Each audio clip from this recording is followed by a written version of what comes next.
Hello, Tina McDermott here from Tina's Joyful Kitchen, and on today's show we are going to make turkey meatloaf and stuffing with the cranberry sauce and everything all in one. So it's a turkey meatloaf and stuffing all in one. Oh my gosh, this was a huge family hit the last couple of years, and I make it I think all November, all December. And then we're going to make the green bean and mushroom casserole. No fried canned onions allowed. I'm going to make them. They're going to be beautiful. They're going to be delicious. And you're going to love, love, love this new way of making a green bean casserole. Let's get started. All right, we're going to get started. We have the oven on at 400. I'm going to put my pan on saute. You can do this on a stovetop. Doesn't have to be an Instant Pot, but my Instant Pot acts like my stove top. And I'm going to start with making the stuffing, okay? I'm going to start with making the stuffing. Normally I love to saute in a little bit of olive oil, but for this dish, I do it with butter. Yes, say yes to butter. Butter is so good. I love butter. I love butter. And we're going to saute some diced up onions. Throw those right in there. My lovely assistant chopped them up beautifully for me, for us. We got the onions in there. We're gonna do chopped up celery, about a half a cup. I'm probably making a double recipe today because I'll show you my turkey that I get. And so we're gonna saute those up, and we're just waiting for that to heat up and saute. While that is going to town, I'm going to chop up some carrots for you. I found this carrot mixture that had yellow carrots. I ate all the purple ones, orange carrots and purple carrots. Beautiful. But we're going to cut up a couple of carrots for us. I'm going to trim off those ends super quick. Throw those down into the compost. We're giving them back to Mother Earth. Remember, always give back to Mother Earth. Round things, you make them flat. If they're round, you make them flat and you get your fingers out of the way. Get your little pretty fingers out of the way. We love carrots in meatloaf. Do you love carrots in meatloaf? I hope you do. We love carrots in meatloaf. So I'm gonna make sticks out of them, and then I'm gonna chop them sideways. Here we go. Remember, use the whole knife when you're chopping. Don't just chop straight down. Use the tip. Don't just use the center. Use the whole knife.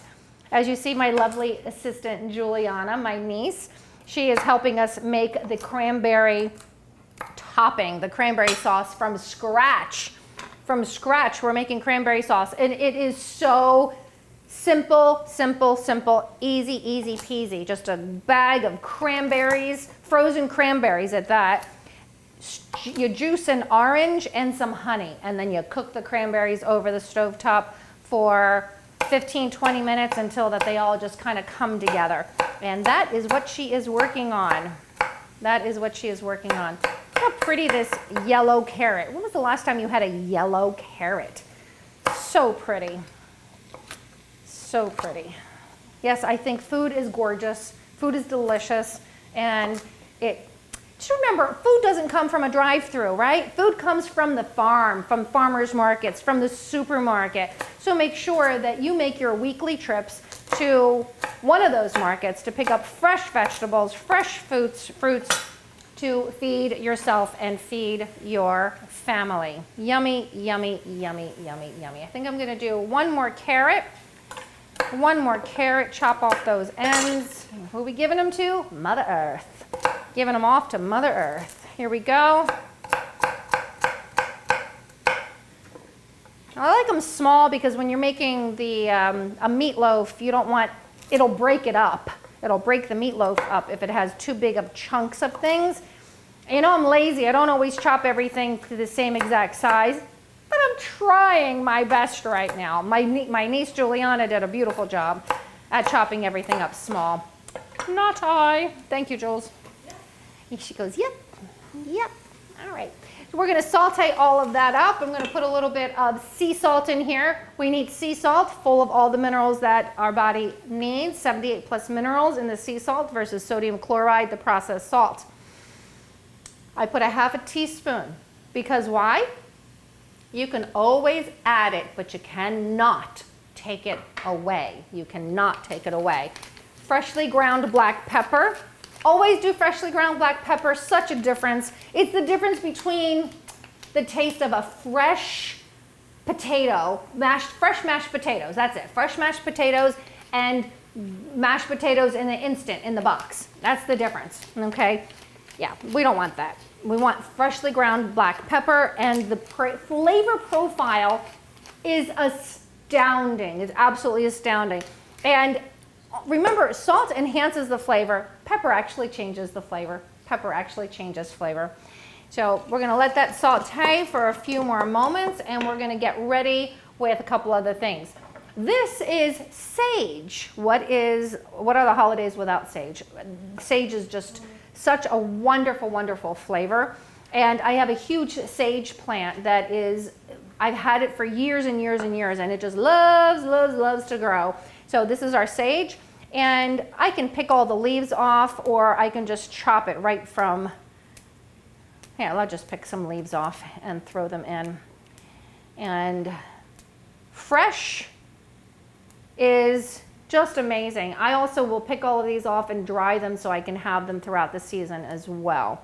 Okay, if you want to store your herbs, remember, put them in a little bit of water, sit them on the countertop, and they're very, very pretty, like my parsley over here, or put them in the refrigerator and they'll last just a little bit longer. I'm going to finally chop, as best I can, my sage here. Take just a few more moments and chop through that. Here we go.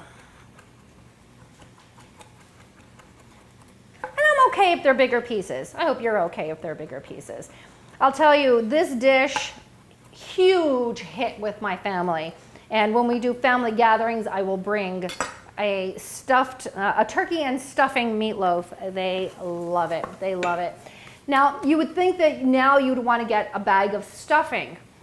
When you're gluten-free, which is optimal for optimal health, then instead of doing breadcrumbs, you could get gluten-free breadcrumbs. Just make sure that it doesn't have ambiguous spices in it, like the word spices or maltodextrin or whatnot, which could be MSG, which of course destroys your brain cells that we don't want to destroy. So instead of breadcrumbs, what I do is I do butternut squash. And it's so easy to get butternut squash already cubed in the freezer section. And I mean, I could have gotten my butternut squash when I make my soup. I cut them all up, I peel them, and I do all of that. But for my turkey and stuffing meatloaf, I always have a bag of frozen butternut squash right in my freezer, of course. And I'm going to add that right to the saute. Even though they're frozen, it doesn't matter. Just add it right to the saute, and they will defrost kind of quickly in there. If you wanted to defrost them first, you could, but you don't have to. So I'm going to continue to let them saute. The aroma is just wow. The aroma is beautiful. The aroma is amazing. Next, I'm going to prepare the meatloaf. And what I did ahead of time is I got a couple of meatloaf pans, and I put some parchment paper in here. Even though this is a stoneware, I don't want it to stick, and I want it to come out really easy, so I just sliced a piece of, or I didn't slice it, I got a piece and I just kind of put it in there, piece of parchment paper. You don't have to do that. It'll come out, but it'll come out easier with the parchment paper. So get those pans prepared, turn your oven on. So now we're gonna get the turkey mixture together, okay? I have some freshly ground turkey, and they didn't have small packages at the store. So I'm just gonna make a double batch. Why not? You can freeze one of them. You can freeze one for later, and it comes in handy. But then again, we go through them so fast, I think I was able to freeze one of them one time, and that's it. All right, I'm gonna get a large mixing bowl and put the ground meat right in there, and I'm gonna toss this out. I'll be right back. If you touch raw meat, don't touch anything else. You must wash your hands. So I tried hard not to touch anything. I just put the meat in there. I'm gonna add the rest of the ingredients, and then after I mix it, then I'll wash my hands. Even the eggshells, give them back to Mother Earth. Since I'm making a double batch, I'm gonna do 2 eggs here. I'm gonna put in 2 eggs.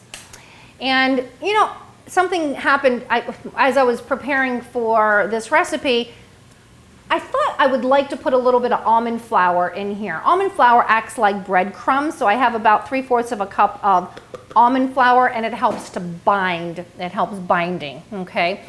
To this, I'm also going to add, that gives it just a nice flavor and a little more nutty crunchiness, are some walnuts. So I have some walnuts, probably a 1/2 cup of walnuts. You can add them, you don't have to add them, okay? I'm just crunching them up. You can chop them up if you want, but hey, I'm lazy. I'm just gonna squeeze them in my hand and make smaller pieces out of them. I don't care. Doesn't bother me, but if it bothers you, or if you want to chop them up smaller, go for it. Got about a 1/2 cup of walnuts in there. Really nice additive. Okay, there we go. Got the walnuts in there. And what else? We've got the salt, the pepper, the sage, the butter is in here. That's it. Time to, the butternut actually melted. I mean, it defrosted beautifully. So now it's time to put all of that into this. It's a little hot, so let's get that going. It's not fully cooked, it doesn't matter. The vegetables just need to be translucent. They just need to be translucent, okay? And you saw I sauteed for what, 5 minutes? Not even, maybe 4. There we go.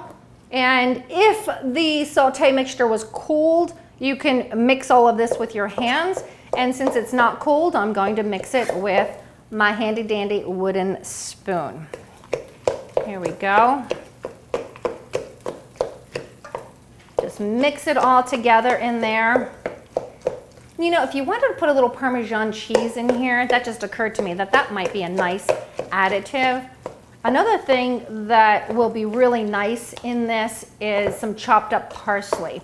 And now that I'm thinking about it, we're going to chop up some parsley and put some parsley in here. Parsley is really good for your liver, to support your liver. It's also good for enzymes, and it changes the palate at the end of a meal.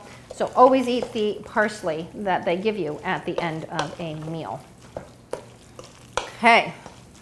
I think I promised to put some parsley in here, so let's get some parsley going.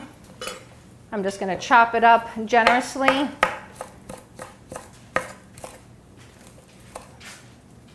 Are the apples out of the oven, honey? Mm-hmm. Okay, good. Good. Okay.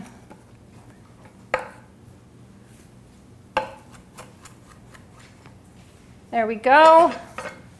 There we go. You don't have to do the parsley. You don't have to do the almond flour. I'm inspired to do it. And if you're inspired to not do it, then don't. But if you're inspired and you've got, look how beautiful this parsley is. Add some parsley to your meals. It's really good for you. Really good for you. Okay, this is thoroughly mixed. This is thoroughly mixed. Now it's time to put them into the pans. Here we go. Move that aside. Let's get our prepared pans out. It sounds like the oven has come to temperature. And then we're going to make the glaze for the top. How are those cranberries coming along, Jules? They're getting there. Yeah? Yeah. Okay.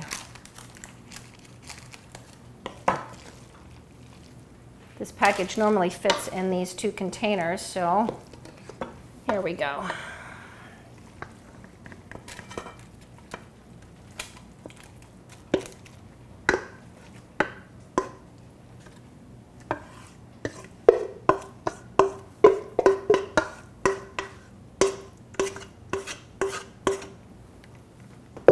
All right, let's just make it even on the top, and then we're going to put our stuff on the top, our dressing on the top, the cranberry dressing.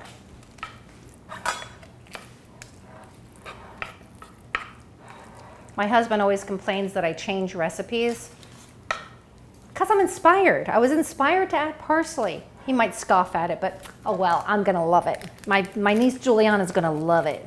We're all going to love the parsley in here because it's good for us, good for your liver, good for everything. Okay, now these are ready for the dressing, but I got some meat on my hands, so I'm gonna go wash my hands and I'll be right back. Now to make the dressing that goes on top. Here we are. I'm gonna go and grab that cranberry sauce that's cooking on the stove, and let's take a look. Oh, this cranberry sauce is done. What we put in this cranberry sauce is, as I said before, you can do 12, you can do 16 ounces of cranberries, it doesn't matter. About a half a cup of honey. You could use maple syrup if you wanted. The juice of 1 orange. You could put lemon if you want it, but the orange just gives it a nice flavor. Oh, another thing you can do is peel the orange. You get the peel and put the peel in there as it's cooking up. And basically you only cook it for maybe 15 minutes. And stir it up. Keep stirring. Remember to keep stirring it. To the cranberry sauce, we're going to add some ketchup and mustard. You might think, oh, just put the cranberry sauce on top. Yes, you can do that. But doing the ketchup and the mustard just changes the topping to make it more thick and rich and gelatinous and wonderful. Ketchup gets a bad rap. Likely because they put a ton of sugar in the ketchup, and you don't need all of that sugar. Also, go organic with your ketchup. I find this wonderful organic ketchup at the store, and we're going to, yep, you saw me do it. I'm not measuring.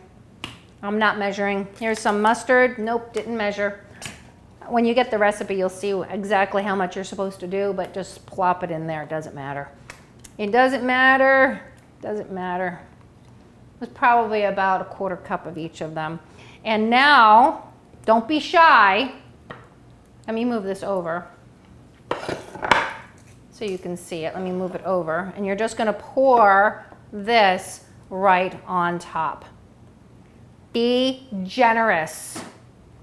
Don't be shy with the cranberry dressing. People like to get the cranberry dressing from the jar. And you could do that. Let me tell you, it's so simple to just get the frozen cranberries and cook them up on the stove top with a little honey, a little orange, and throw the mustard and the ketchup in there. Oh, so delicious. All right, these are ready for the oven, and I'm going to have my lovely assistant Juliana come on over and put them in the oven for us. Look how beautiful that looks already, but we got to cook it up. Okay, so now we're going to put it in the oven. See, remember, I'm lazy. Technically, you're supposed to cook the meatloaf for about 25 minutes, take it out, put the glaze on, put it back in. That's the way that I was taught to do it, but I've never, ever, ever done it that way. I've always just put the glaze on right away, put it right in the oven, 40, 45 minutes. Test it, test it, test it. Get an instant read thermometer and test it. It should be about 165 for poultry. So instant read thermometer, if you don't have one, get one because they are worth every penny. All right, so there we have it. That will come out of the oven in about 45 minutes, and we'll we'll take a look when it's done. Ready? Let's make some green bean casserole. Let's make some green bean casserole. Okay, let me clean this up real quick and let's get started. Green bean and mushroom casserole. A lot of times at the holidays, people use the can of mushroom soup and a can of fried onions, and we don't know what ingredients are in those cans. We just don't know. So why not just make it fresh? It is so simple. Once you see how simple this is, you're going to be, wow, why haven't I done that in the past? So I got some beautiful French green beans, and my niece trimmed the ugly ends off, but if the ends aren't dry or anything, you can leave them on there, and you can leave them whole green beans. You don't have to cut them in half. My mom would always painstakingly cut them into small pieces, and you don't have to. You don't have to. Keep them whole. And we're going to get some beautiful mushrooms that she sliced up for us and throw them right in this bowl. There we go. And then to this, we're going to add some fresh thyme that my niece painstakingly took the little leaves off the stems and put them in this little container for me. and thyme, lemon juice, and some really good olive oil. Where's my olive oil? There we go. So some really good olive oil, lemon juice, freshly squeezed. Don't be afraid to squeeze it. And did we put sea salt and pepper in this, Jules? No. Okay, got it. Okay, so we're gonna get about a half a teaspoon of some sea salt, or you can just grab it with your fingers. I kind of know at this point what a pinch, what a big pinch is, what a small pinch is, or you can just get your half a teaspoon measure and do it that way. Remember, with salt, you can always add it, but you cannot take it away. You can always add it, but you cannot take it away. And some freshly ground black pepper, because it just makes a difference with the dish. It makes a huge, huge, huge difference. And there we have it. We're going to mix this up with a couple of big spoons. Oh heck, I'm just going to do it with my hands. Just do it with my hands, and you're going to cook this at 400 degrees for about 20 to 30 minutes. About 20 to 30 minutes. Already it looks gorgeous. Look at that. Look at that. It looks beautiful. Now I'm going to do a sheet pan, like a cookie sheet, and pour it right in there. Now, if I was true to my lazy way, I would have put the salt and the pepper and the olive oil and the lemon juice right on top of this. But I had an assistant today, and she did all of that for me, prepped it all for me. And there you have it. Okay, we're going to put this in the oven 20 to 30 minutes, depending on your oven. And we'll be right back, show you the finished product. See you soon. All right, everything just came out of the oven, and let's see what we have. We have our turkey and stuffing meatloaf and our string bean and mushroom casserole. So let's start with the mushroom and string bean casserole. Let's start here. They are crispy, they are just beautifully gorgeous. I put them into this other dish, and oh my gosh, they're ready to eat. But before you serve them in your serving dish here, I'm just going to put some really nice Parmesan cheese. In my household, my mom never buys already pre-grated Parmesan cheese. It is my dad's job to grate the Parmesan cheese. Yep, he has to have some job in the kitchen, and that's his job. So there we have it, our string bean and mushroom casserole, the little Parmesan cheese on the top. Look how beautiful. Next, let's see what we have here. Our meatloaf and stuffing, turkey meatloaf and stuffing. That's it, turkey meatloaf and stuffing. And you always want to check your meat to make sure it's done, because we don't want it at dangerous levels for you or your family. I have an instant read thermometer. We're just going to insert it, but make sure that it doesn't touch the pan or bone if you have bone. And for poultry, it should be at 165, and it's at 167, so it's even hotter than we need it to be. Perfect. This is the best tool when you are cooking meat, to just make sure that you are safe and your family is safe and you don't get sick. We don't need to be sick. So next, let's take it out. First of all, you want it to cool for a good 10-15 minutes before you take it out, but we're going to attempt to take it out before it's completely cooled. So I'm just going to run my spatula along the sides. And good thing I put parchment paper in there, because the parchment paper makes it super duper easy. Super duper easy to pull out. So here goes nothing. Let's see how it works. Nope, not going to come out. That's okay. Not going to come out that way, but let's try it another way. As my dad would say, there's more than one way to skin a cat, but I don't know if that's even safe to say any longer. Do we want to skin cats? I don't think so. Okay, oh, I got an idea. Here it is, I got it. See, my dad taught me well. There we go. Yes. Yes. All right. The parchment paper did help a lot. It did help a lot. So I'm just gonna, I put that in the compost, believe it or not, because it will compost. It's paper. Look how beautiful that is. Our turkey and stuffing meatloaf. I'm gonna slice a piece. Look how beautiful the topping is too. It is delicious. And I've said it before, I probably said it 5 times already. This is my husband and my favorite dish, and I make it and bring it to all of our holiday family events. All right. And let's put that right there, ready to eat. And there we have it, our turkey and stuffing meatloaf, ready to eat. Yum. I want to say thank you very much for being here today. And until next time, namaste. Bye for now, everyone. Bye for now.